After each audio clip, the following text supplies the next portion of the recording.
This is the Mathematics Education Podcast from mathedpodcast.com.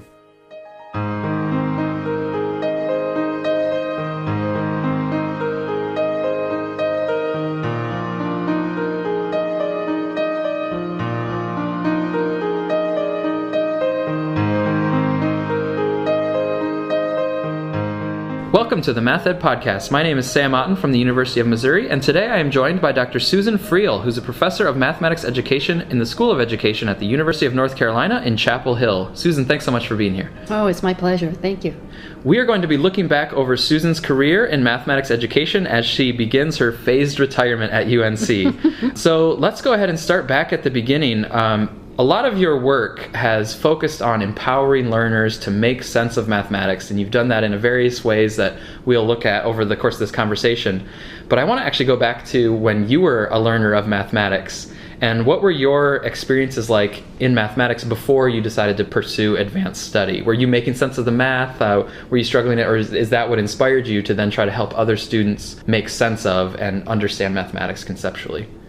That's a great question, because when I think back to K-12, I was in what they would call an advanced 8th grade class, an advanced algebra. Now you take algebra all the time. Mm-hmm. And I remember just basically math boring me to tears. Mm-hmm. It was rote procedure. If I could do this, I could study it. And so actually I wasn't particularly engaged in math. Mm-hmm. And when I went on to college, few people know this, I never took a math course when I was in college. Oh, wow. Even though I majored in economics, business administration. Yeah. And it wasn't that I couldn't do math, it was just that it wasn't particularly interesting to me. Yeah, it was not enticing. No, there was no sense making. It was rote procedure. I was very good at that. But I didn't see any reason to be engaged in it. Mm-hmm. So then how do you go from that to eventually having a career in mathematics education? Like, what was the moment when you decided to kind of go into advanced study and pursue a career in mathematics education? Oh, that's a great question. When I came to Boston after I graduated from Elmira College, I came with a roommate from Elmira College who was working at Perkins School for the Blind, and so she was being a teacher. And I got a job in the Estate and Inheritance Tax Division of the Boston Safe Deposit and Trust Company in Boston. Okay. It was a great job because there were a lot of young people like me, so I found a lot of young people to have a good time with in Boston. But the job itself was pretty boring. Mm-hmm. And I would watch my roommate who was working with educating students. And I remember in my senior year in college, I'd taken one education course. And I think I just decided at one point, I think I want to go into elementary teaching. Hmm. Lesley College at the time had a summer program. Massachusetts would certify you having 18 credits to be a teacher. The summer program involved student teaching. So I quit my job. I thought I had enough money to survive the summer. I didn't quite have enough. And I took an 8-week summer student teaching experience with Lesley College. I had taken a couple courses this year before, got my 18 credits, was certified to teach elementary school, and went into teaching 6th grade, not even math, it was social studies and language arts in Braintree, Massachusetts. And very quickly learned that I knew nothing about teaching when I was there. 6 weeks wasn't enough? No. And a little summer student teaching experience definitely wasn't enough. I like to characterize the fact that I was a lateral entry teacher, and I really didn't know what I was doing. So I went to Lesley, the master's program, and people have been the moving force in my life. And I encountered Dr. Mark Spikel. And my older colleagues will probably remember who he was. He finished his career at George Mason University. And he was the one that became my mentor. He taught a math course that involved using manipulatives, making sense of mathematics through attribute blocks, base 10 blocks. How do you teach students to make that kind of sense as well? And so I started I got so engaged and so excited. And I moved from Braintree to Lexington, Massachusetts to teach 5th and 6th grade there, and across the hall from me there was a fully equipped library of manipulatives that nobody used, but that I now knew how to use. Oh, wow. And I got totally engaged working with the lower learners, the upper learners that I had, because I shared the math teaching on a team of 4 people.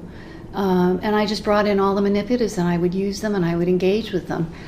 Very early on, even in Braintree, I found I couldn't stand up and run a whole class in a math lesson. because I simply didn't know what was happening to the individual students. So even then, I started to write my own curriculum, and it was Mimeo sheets copied from textbooks, Xeroxed, and put in file folders so the kids could progress at their own pace. It was a kind of individualized learning without even a lot of intelligence behind it. But that way I could get them to work at their pace, and I could work with them as they were working. So I had a way of connecting with them and knowing what they were thinking. So even before I knew paying attention to student thinking was something that mattered in teaching, I found the only way I could operate was doing that. And then when I got to Leslie, Mark Spikel again, he encouraged me to pursue my doctorate at Boston University. And then he hired me to teach math at Leslie College and to work with training the students there who wanted to be elementary math specialists. And the courses we ran were like he had done with manipulatives. So any geometry course, stack course, or anything like that was done that way. Yeah, I think that's a powerful combination, though, of not only the manipulatives and trying to give students opportunities to make sense of the ideas, but then also as a teacher, you trying to make sense of the students' ideas and make sure you knew where they were in their thinking. And I think putting both of those together is probably that's when the sparks were really flying or things were happening.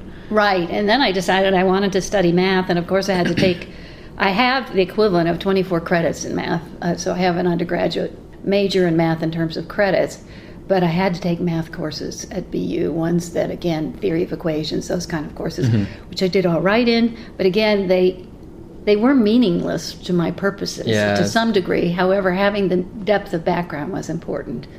At that point, I encountered two more important people, Dr. Carol Greenis, who became my doctoral advisor, who had a significant impact on the directions that I did. And then Dr. William Henneman, who was in the computer science department, who had been a mathematician and worked in computer science, had studied at MIT, and was willing to take me on with a number of independent studies in computer science because I wanted to learn more about computers. And he helped us get computer courses started at Leslie, working with the students at the time, so that we eventually worked into a computer literacy program and eventually a computers and ed program at Leslie College, and he was my spark for that as well. So.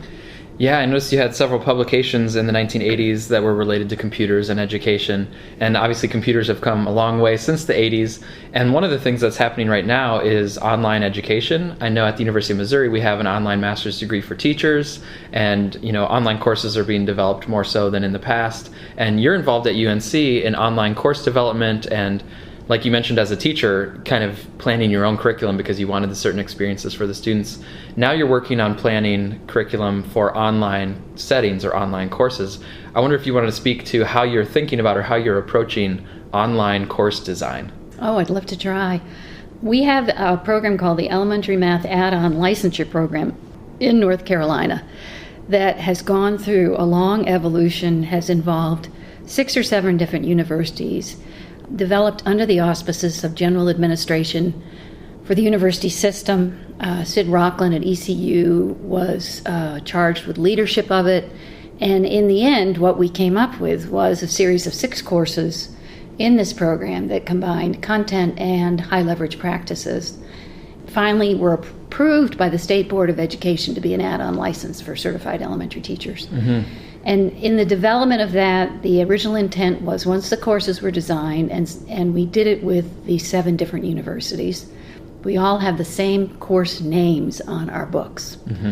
Then we did a couple of pilots that were face-to-face in 2 different counties, which I worked in, where we just taught the courses live.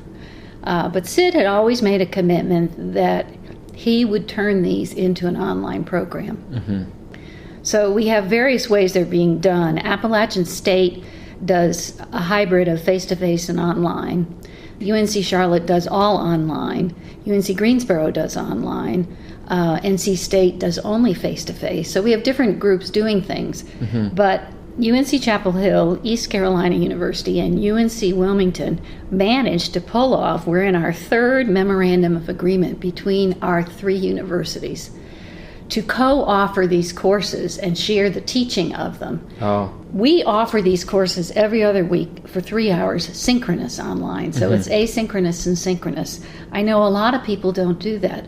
I can't imagine not teaching synchronously. I love it. I get more in-depth knowledge about student thinking that way than I ever got in a face-to-face class.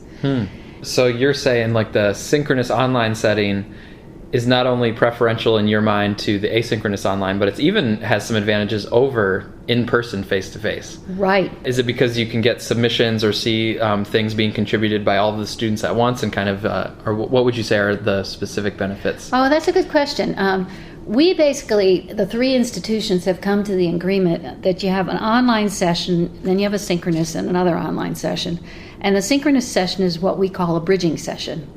It is never to be a lecture session. Mm-hmm. It's a session where the students have lots of opportunities to talk about something they may have done, mm-hmm. to solve a problem together with you watching, to talk about things they're getting ready to do. You mm-hmm. do lots of small group work. So in my synchronous sessions, typically they may have done a blog the week before. I bring in samples of their blogs, and that's one of the things that they discuss in their mm-hmm. small groups.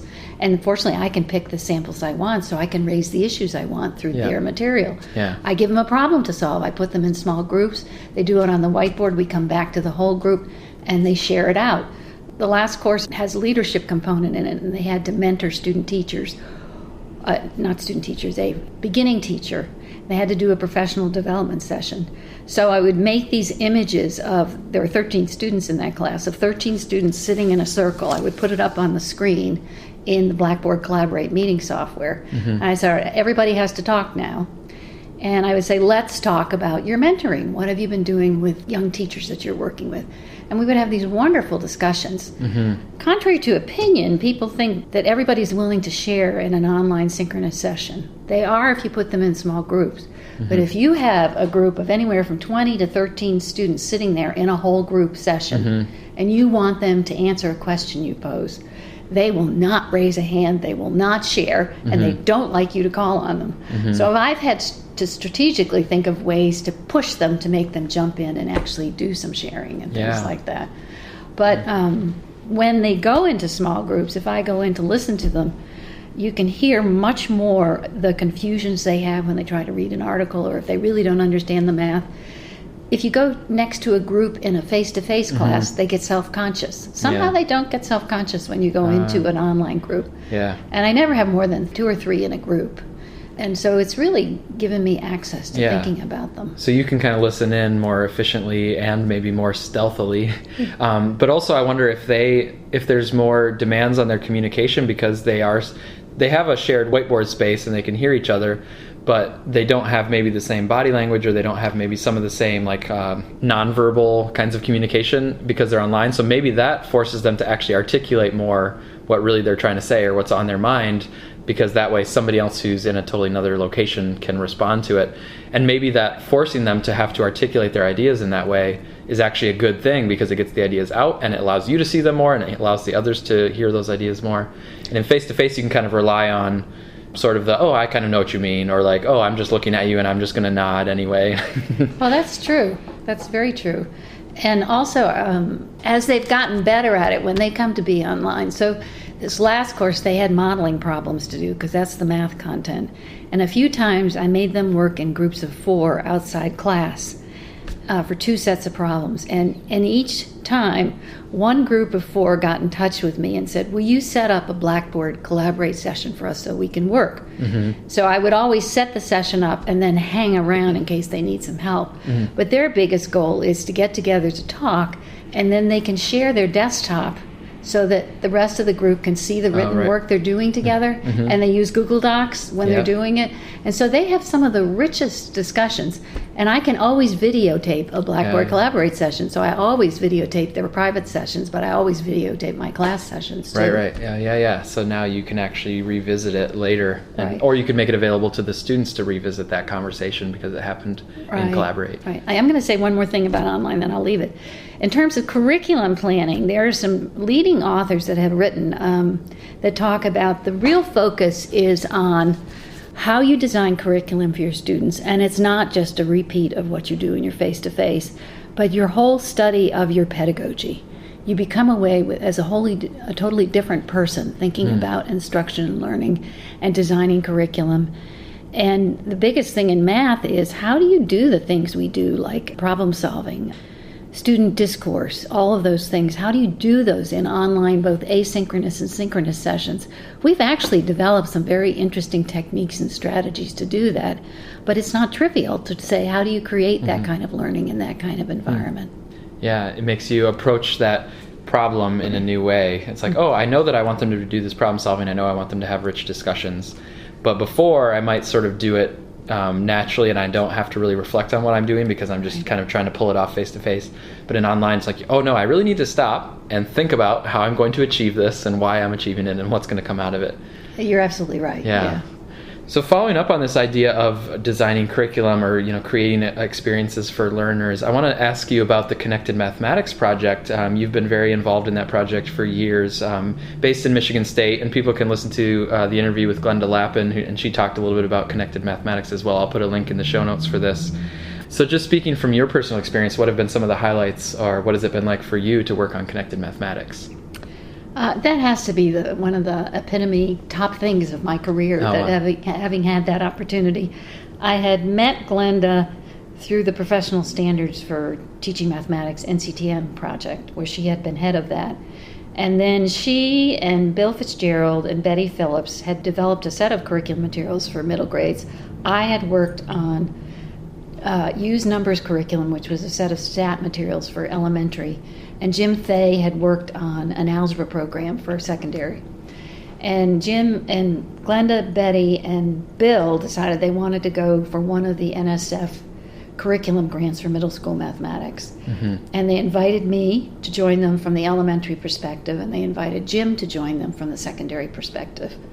And that was one of the most amazing experiences to do that. And we've had 3 rounds of the curriculum now.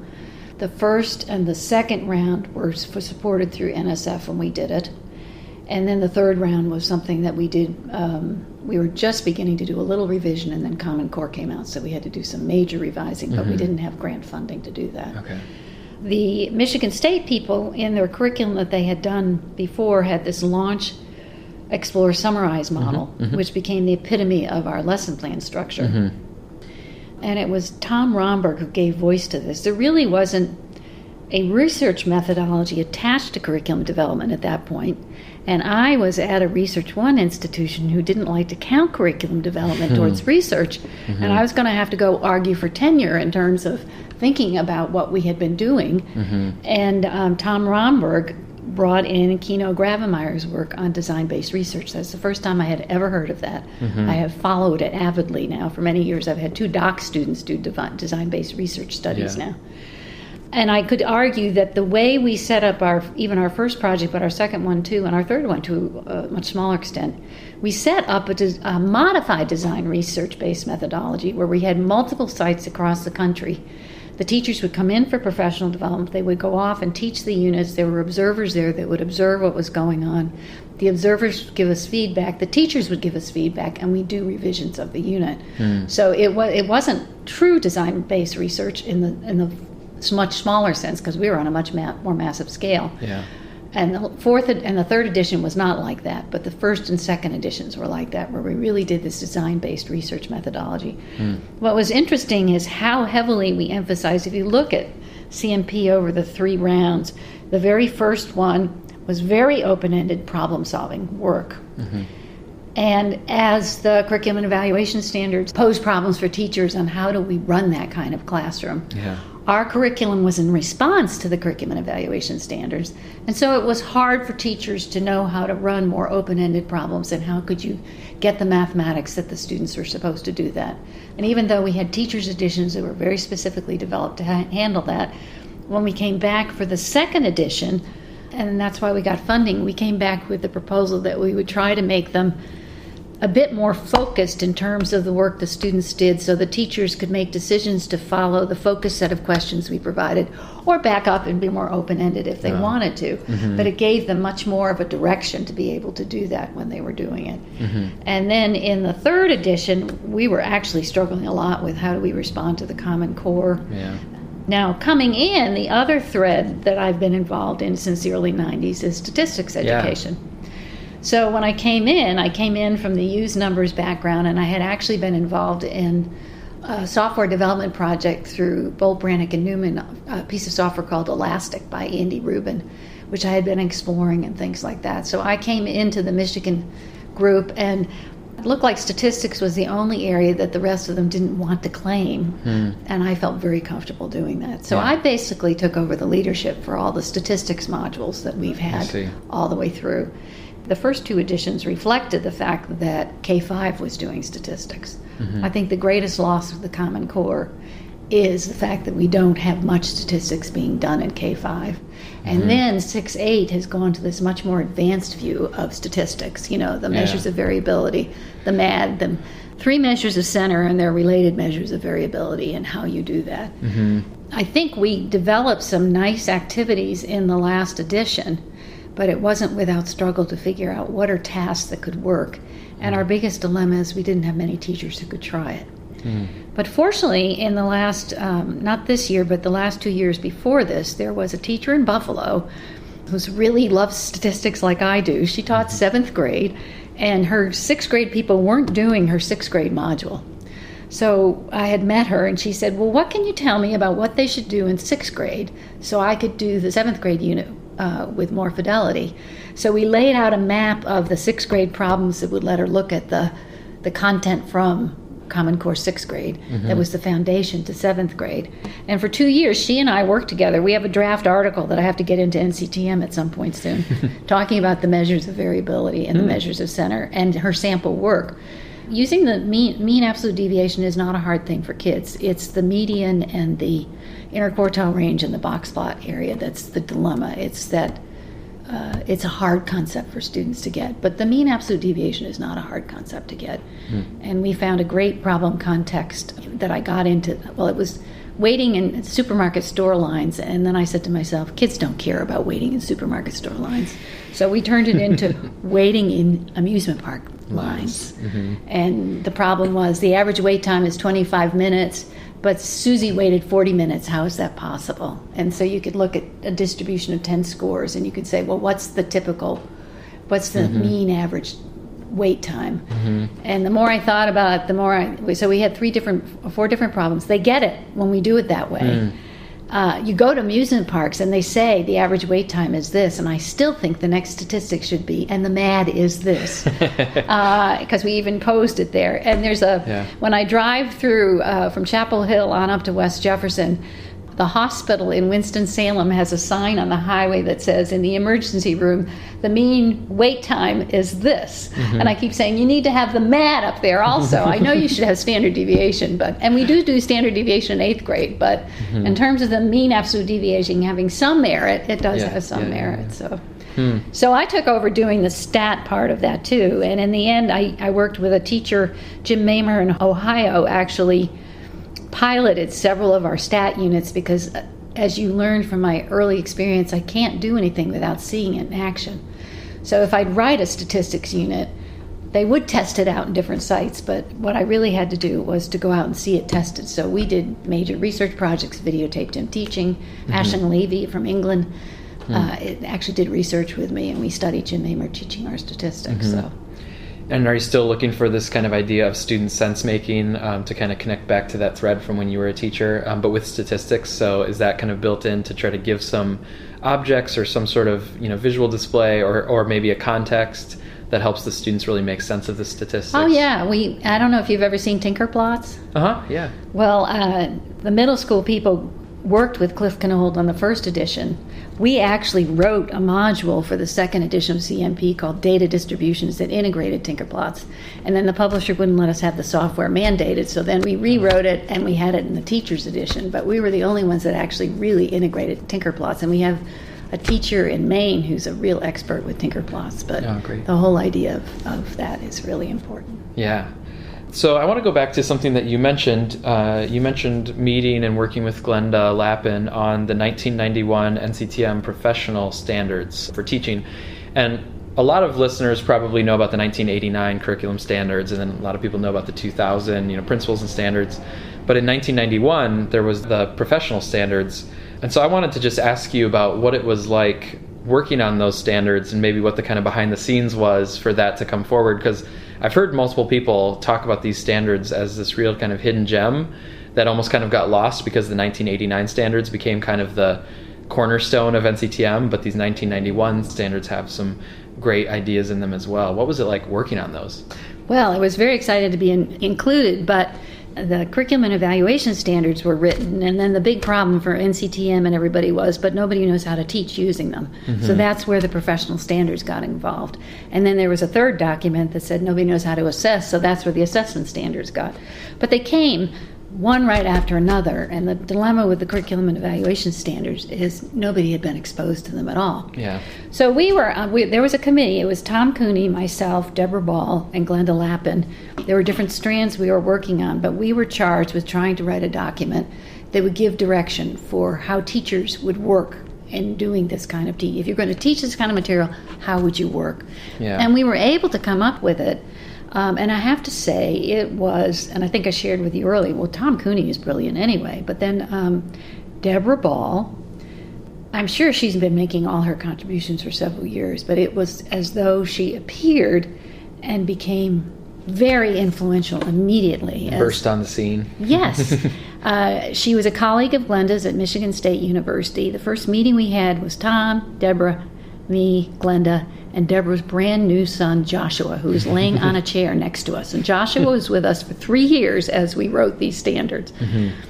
But the thing that Deborah had in her mind was this thing called discourse, discourse in mathematics, which we now take for granted.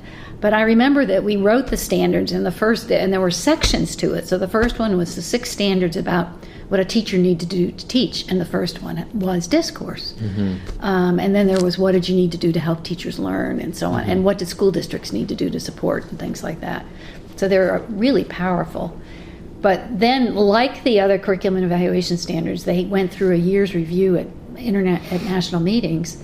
And I would walk around those meetings and you'd hear math educators saying, discourse, what's discourse? What is that supposed to mean? What does it mean to talk about discourse? And so it was when that all came out.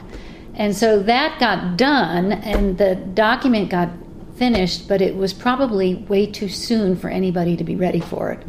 They were still processing the curriculum standards. Right, and if you go down the road there, you've got Peg Smith and her group that did all that task framework work. And so she was playing off people not knowing how to do what the curriculum and evaluation standards said. The thinking through a lesson protocol came out of Peg Smith's work, which was a way to get teachers to think more deeply about how you do that. A more recent book, Classroom Discussions by Suzanne Chapin and her group, is a way to help teachers learn how to talk in a math classroom so they get kids thinking on the table. So really the curriculum and evaluation standards was very pivotal. It influenced the other documents we wrote, but it had also influenced some of these leaders who tried to provide more direction for us on how we actually make this happen in the classroom. I'm speaking with Susan Friel from the University of North Carolina in Chapel Hill. So as you're heading into your phased retirement, I also want to take this chance to draw on your experiences and ask you what grand challenges you see for the field. Is there something that's kind of a long-range perspective that you have to identify something that as a field we really need to still tackle, or a problem that still exists that's worth us putting effort into the future? I think we know a lot, and I think we know what we need. When anyone turns to me and say, I never could do math, I always look at them and say, you give me a week and I will make it available to you. And I mean it. But it never gets there. And I was with a colleague who's serving on a dissertation committee with me. The student who's doing the dissertation is looking at student thinking in mathematics. And she said, well, don't teachers already do that? And the student and I looked at each other and laughed and said, no.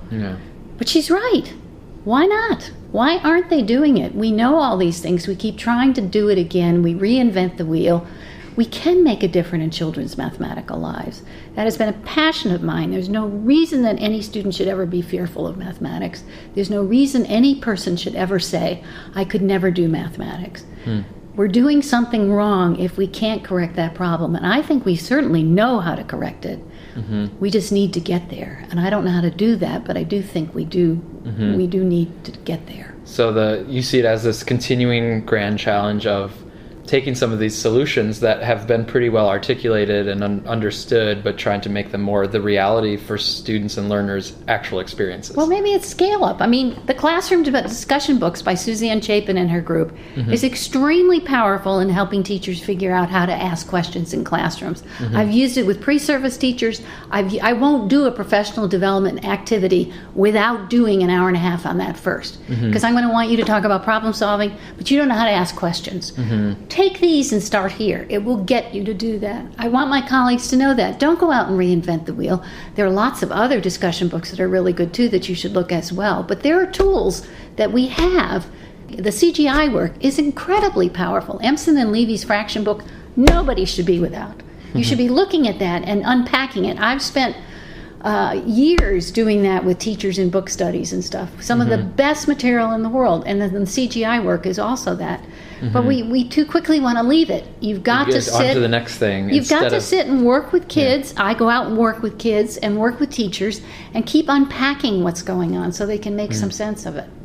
So a lot of it is maybe the tendency of scholars to be on to the next thing. And also there's some systemic issues, right, that push people to go on to the next thing, right? Because if we already know a lot of things about discourse or about fractions, then the next grant needs to be about something else or something, beyond that.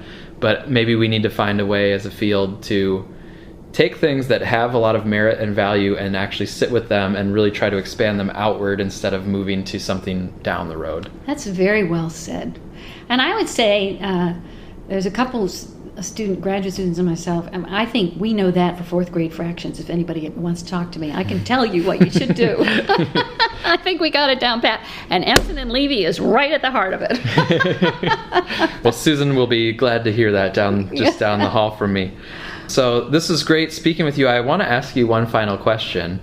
So you've had this career that started kind of interestingly. I don't think I've heard that sort of a beginning to a mathematics teaching and then mathematics education career, but we're very glad that you did end up doing so much in mathematics education and stats education. But if you were not in math education at all and you had some sort of alternative career that you had pursued in your life, what might that have been? I think this life was supposed to be doing this. I think I was directed to teaching. I was moved to go these places that I went to. As I mentioned to you briefly earlier, maybe I would have done Dancing with the Stars because I have done ballroom dancing on the side. I like ballroom dancing a lot. Yeah. But and that's where I may go next now. Oh, great! Yeah. But meaningful learning, and I've never been bored. I've always been engaged. I love my work. I'm not sorry to be finished with it now, but I have loved every minute of it. And I've treasured every opportunity to meet the people I've met, to work with the children I've worked with, to work with the teachers I've worked with. Well, thank you so much. That sounds great. And thank you so much for sharing your perspective with us. Well, thank you for letting me come.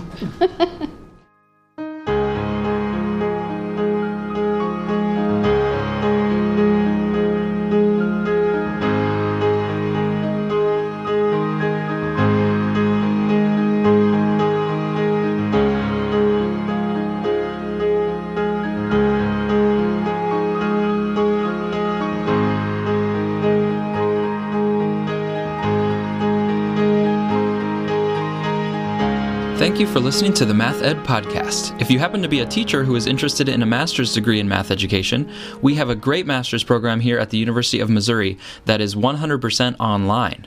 Our program actually focuses on math education, rather than generalist education or pure mathematics. And we personalize the timeline for every individual, so you can finish right away in a year and a half, or you can stretch it out over 3 or 4 years if you wish. The other good news is that we give everyone in the United States our Missouri in-state tuition rate, so it ends up being a very competitive price. If you want to know more, please visit online.missouri.edu. And we also have an online education specialist degree as well if you want to go beyond a master's degree.